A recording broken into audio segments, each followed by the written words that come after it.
what their loved ones had volunteered to confront.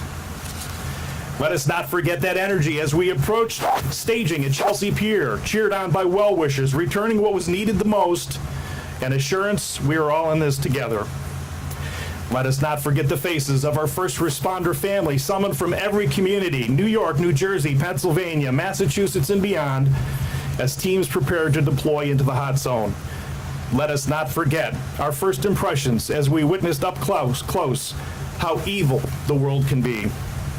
Let us not forget the subtle but weary nod of appreciation from FDNY, NYPD, and PAPD. Let us not forget the spontaneous donations of socks, work boots, gloves, and food, because everyone wanted to feel a part of the recovery. Let us not forget all those involved, from the sounding of Box 8087 at 8:46 on September 11th, 2001 to 8:46, 2021. Let us not forget 20 years of sacrifice by those protecting us in this war on terror, especially those serving in the United States Armed Forces. Let us not forget those who made the ultimate sacrifice in service to our country, in some cases too young on 9/11 to understand the impact it would have on their destiny. Let us not forget that this could have just as easily been Buffalo, New York. Let us not forget that regardless of municipality, the challenges of that day have been met with the same American spirit, courage, and selfless actions, because at our core, it's in our DNA. Let us not forget, regardless of status, paid or unpaid, we are all professionals driven by a common understanding that there is a cause greater than us. I'll end with a quote from former President George W. Bush.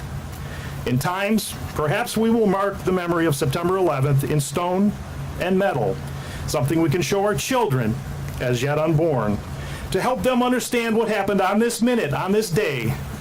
But for those of us who live through these events, the only marker we will ever need is the tick of the clock at the 46th minute of the 8th hour of the 11th day.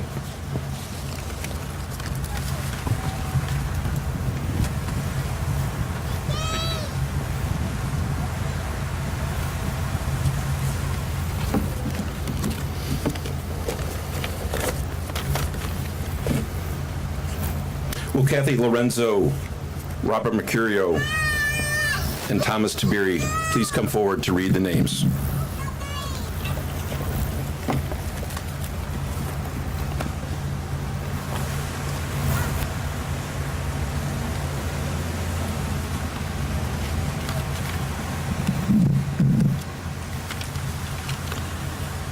First, John N.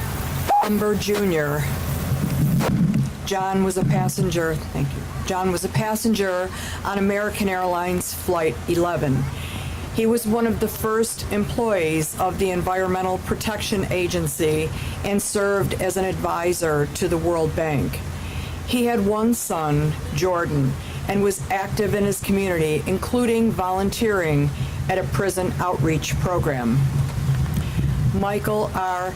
Horowitz. Michael was the first officer on United Airlines Flight 175. Michael served as an officer in the United States Marine Corps, where he was affectionately known as Rox. Michael is remembered by his wife Miriam and their children, Michael and Krista, as a man who could always be trusted to do the right thing. Amy R. King. Amy was a flight attendant on United Airlines Flight 175 and grew up in a small town near Jamestown. She was a 1989 graduate of Southwestern Central School and a 1991 graduate of Jamestown Community College. She was extremely happy, kind, and fun to be around. She was a wonderful daughter, sister, and aunt, and had a great love for life. She enjoyed running, painting, and traveling. She was especially close to her longtime boyfriend, Michael Theroux, who also died in the crash with her nieces and nephew. Michael C. Theroux, Mac, was a flight attendant on United Airlines 175. He enjoyed writing and recording music and played many instruments, including the guitar, bass, piano, and drums. Michael and Amy lived together in Stafford Springs, Connecticut, and frequently tried to schedule flights together. Mike had one daughter, Gina. Robert Michael Shearer. Michael was a passenger on United Airlines Flight 175 with his beloved wife, Kathleen. Robert was a retired engineer and was passionate about his lawn maintenance, so much that his neighbors affectionately called him the Lawn King. Michael and his wife, Kathleen, were heading to California to meet their first grandchild, Shai, and visit one of their two daughters. Kathleen Shearer. Kathleen was a passenger on United Airlines Flight 175. Born in Buffalo, New York, Kathleen and her husband Michael had recently built their dream home in Dover, New Hampshire.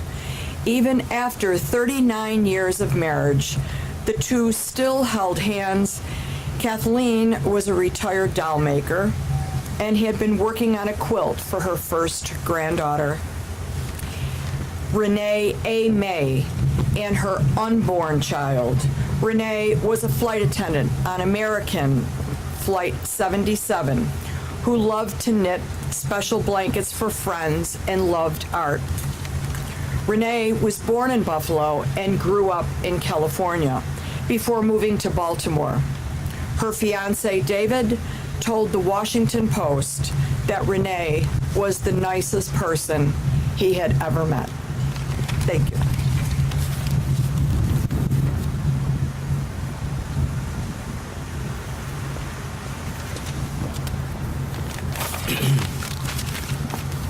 Uhuru G Houston. Uhuru was an officer with the Port Authority Police Department. Uhuru's son had started kindergarten only 5 days before the attacks. Although he could appear intimidating, he is remembered as an affectionate father with an artistic streak who was dedicated to providing a better life for his wife and their two young children. Anthony P Infante Jr. Inspector Anthony Infante Jr. served with the Port Authority Police Department. Anthony was in Jersey City attending a Port Authority meeting when the towers were struck, and he was one of many to rush to Manhattan to aid in the evacuation. Anthony was dedicated to his family, volunteered at a soup kitchen, and taught at his local church. Anthony was remembered by 9/11 survivors as a calming, comforting presence during the evacuation efforts. George G. Howard. George was a 16-year veteran with the Port Authority Police Department, where he served as part of the Elite Emergency Services Unit, a group he had helped establish. September 11th was his day off, but when he heard about the attack on the World Trade Center, he reported to help. George had also reported in on his day off in 1993, when the World Trade Center had been bombed. George was also a volunteer captain in the Hicksville Fire Department. George is survived by his two sons, Christopher and Robert. Stephen Hushko Jr. Steve was an officer with the Port Authority Police Department, where he had served for 16 years. He was an avid runner who finished the New York City Marathon in 2000, and the kind of person who never did anything halfway. Steve was a bass drummer in the Port Authority Emerald Society Pipes and Drums. Steve was close with his 4 children and his wife, Kathleen. He had planned to retire in 5 years to begin a second career as a nurse, where he could continue to help provide.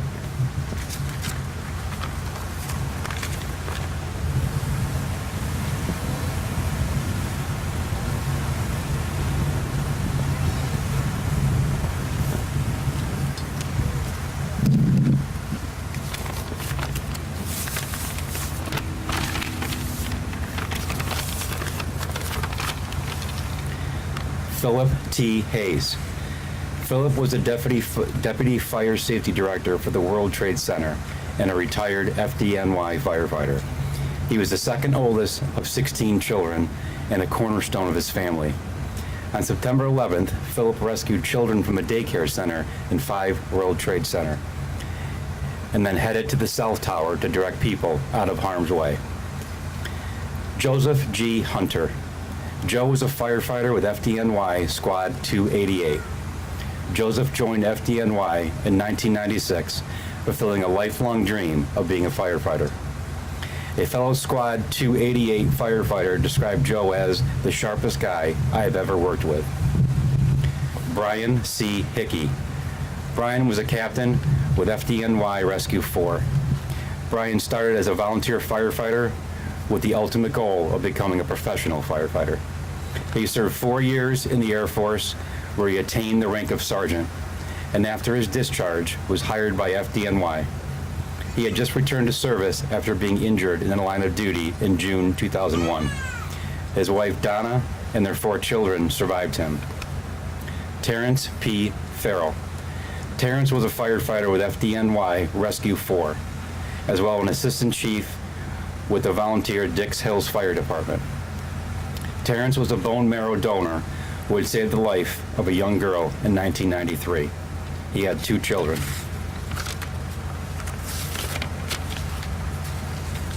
William J. Mahoney. Billy was a firefighter with FDNY Rescue 4. He loved baseball and coached his children's baseball teams. Billy also played center field in 2 adult leagues.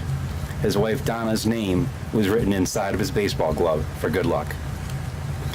Peter Brennan. Peter was a firefighter with FDNY Rescue 4. He had proudly served with the NYPD. He was enthusiastic about fire service, and he served as a technical rescue instructor at the academy while also attending school for a degree in fire science technology. He loved his family and was eagerly awaiting the birth of his second child at the time of his death. Walter G. Heinz. Walter was a captain with FDNY Ladder Company 13 in Manhattan. Walter enjoyed spending time with his 3 daughters and his wife Veronica, going on family vacations and golfing. Walter is remembered for his generosity of time and spirit.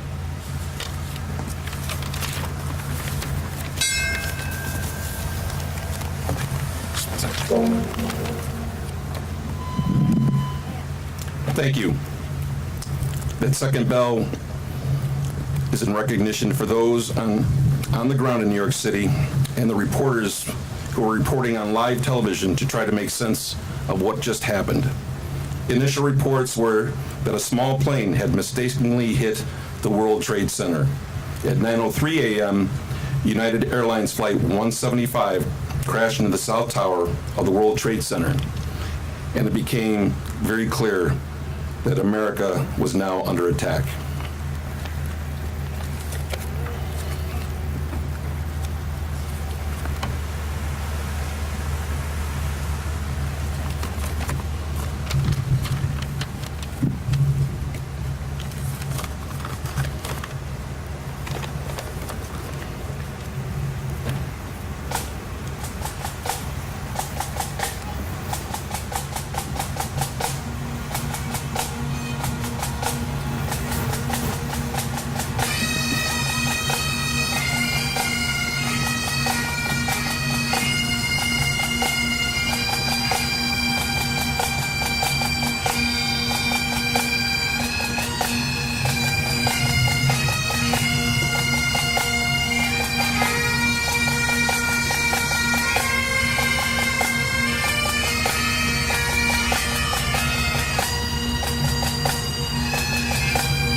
And we want to thank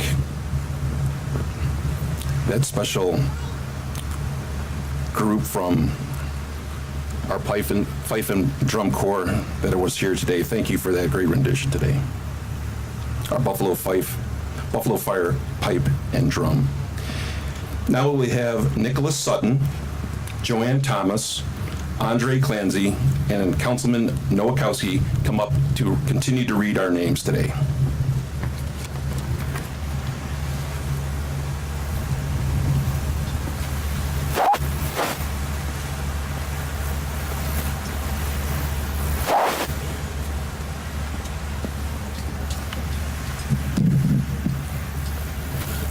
Jonathan L.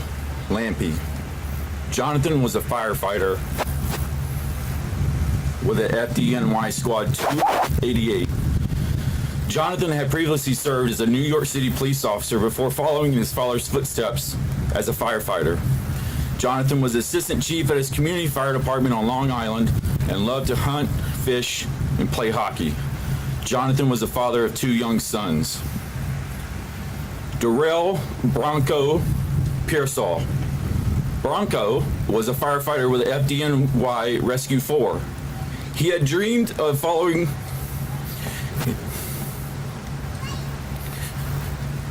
in his father's footsteps and becoming a firefighter. From the time he was a little boy,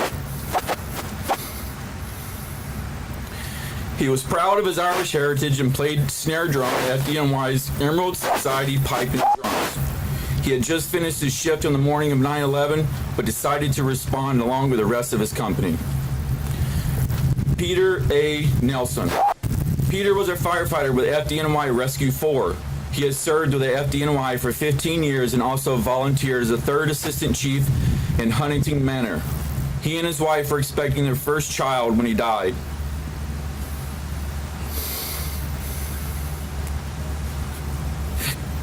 His daughter was born on October 5th, 3 hours after his father's memorial service.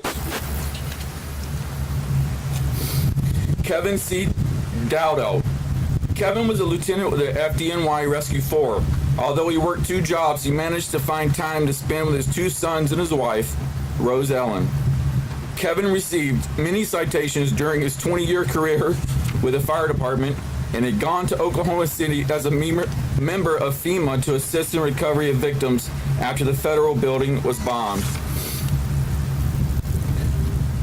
Paul T. Mitchell. Paul was a lieutenant with the FDNY Ladder Company 110. Paul's sister, Sue McCormick, requested his name for today's ceremony. Friends and family knew Paul as Big Daddy. He served with the FDNY for 15 years and had 3 prior citations for valor. In addition to his sisters Sue and Marie, he's survived by his 2 daughters and wife Maureen. Paul was off work on 9/11, but he stopped by the firehouse for coffee that morning and decided to go with his team. Frederick J Ill Jr. Fred was a captain in the FDNY Ladder 2. Fred had 3 children with his wife Mary, including Frederick J Ill III, who followed in his father's footsteps and became a New York City firefighter. Fred was also a staff sergeant in the Army Reserves. Fred is remembered by his children as a man who had 4 great loves: his wife and family, the church, the fire department, and the Army Reserve. Vincent G Dans. Vincent was a member of the NYPD's Emergency Service Unit's 3rd Squad in the Bronx and a port security specialist 2nd class in the United States Coast Guard Reserve. Vincent had previously served in the Marine Corps Reserves. He had 18 years of military service and 14 with the NYPD. His wife Angela remembered him as someone whom helping people came naturally. He was the youngest of 9 children and loved his 3 daughters, including his 8-month-old. In honor of Vincent, a Sentinel-class cutter will be named the Coast Guard cutter Vincent Dans and will be commissioned in 2023. Jeffrey M. Palazzo. Jeff was a member of the FDNY Rescue Squad 5 on Staten Island, as well as a machinery technician first class in the United States Coast Guard Reserve. Jeff joined the Coast Guard because he wanted to save lives. He made his first rescue at age 8 when he helped some boaters who had capsized while sailing. He loved his family, including his wife and 2 daughters, and enjoyed being in the outdoors, whether it was boating, fishing, or scuba diving. In his honor, the United States Coast Guard will be commissioning a Sentinel-class cutter named the Coast Guard Cutter Jeffrey Palazzo.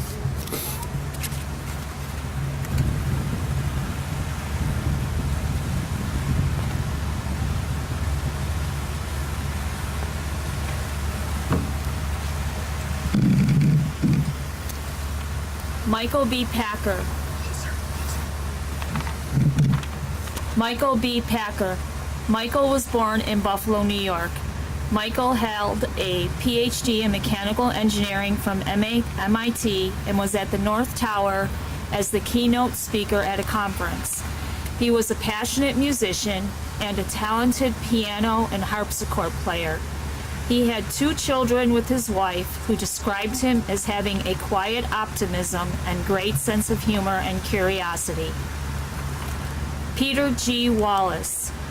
Peter was born in Buffalo, New York, and worked on the 100th floor of the World Trade Center North Tower. Peter was a Marine Corps veteran who lived with his family in Lincoln Park, New Jersey. He loved being a grandparent to his 5 grandchildren and loved reading them the classics he had read to his own children, especially Dr. Seuss books. Montgomery M. Horde. Monty loved paying for purchases with $2 bills to see how cashiers would react. He and his wife Lisa had 3 young children they were raising in Manhattan after relocating from Chicago. Monty was dedicated to volunteering in his own community. Michael J. Horn. Michael was especially close with his brother Charles, who described him as a good guy with a great heart. Michael enjoyed camping, skiing, and spending time outdoors. He enjoyed entertaining others and made a grand entrance wherever he went. Matthew D. Horning. Matthew was a humble, caring, and giving man who loved animals, books, and the New York Mets. He graduated magna cum laude from James Madison University in 1997. He lived in Hoboken, New Jersey, and had recently started taking guitar lessons. Robert L Horoho Jr. Robert had followed in his father's footsteps to work at Cantor Fitzgerald. He was engaged to be married on May 4th, 2002 to his fiancée. His family remembers him as a wonderful son, a caring brother, a doting uncle, and a loyal friend who loved to socialize and make those around him laugh. Cantor Fitzgerald lost every employee who was at the office at the time of the plane strike, 658 in total. Aaron Horowitz. Aaron was able to find good in bad days and warmed the hearts around him with his sense of humor and antics. Aaron was described by his father as the kind of guy who could talk to a brick wall. He was only 24 years old on 9/11. Michael C. Howell. Michael loved to play tennis with his son Kevin, who remembers his father had a very good forehand. He was dedicated to his work as the Director of Management Information Systems. He and his wife Emily lived in Queens. Stephen L. Howell. Stephen and his wife Deborah both worked in the World Trade Center. Deborah made it out that day, but Stephen and his best friend Martin, who worked with him, did not. Stephen was a romantic and a dedicated son who was committed to supporting his aging father. Paul R. Hughes.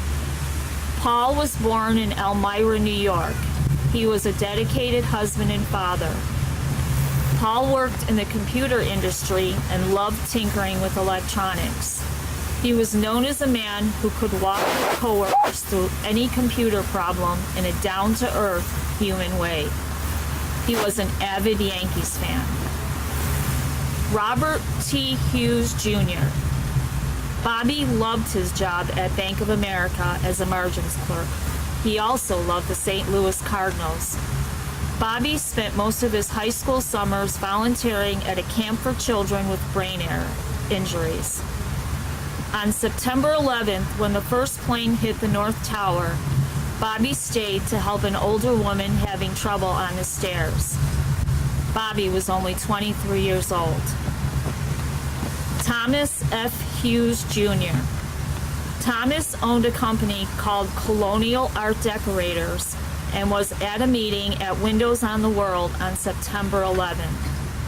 His wife, Roseanne, described him as a person who lived life to the fullest. They had been married for 17 years and had 2 children.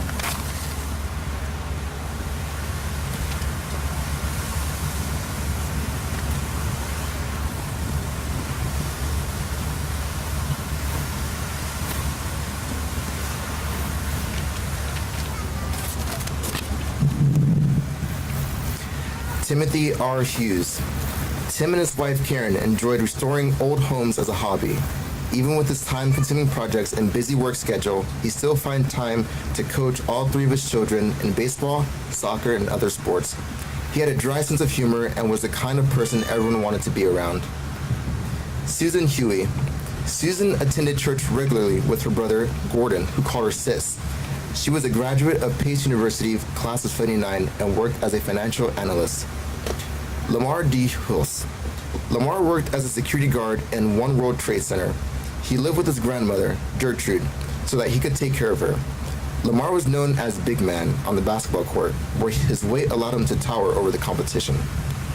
Robert R. Hussah. Robert led a full life with his wife, Catherine, and his 2 sons. They enjoyed golfing, skiing, and riding mountain bikes as a family.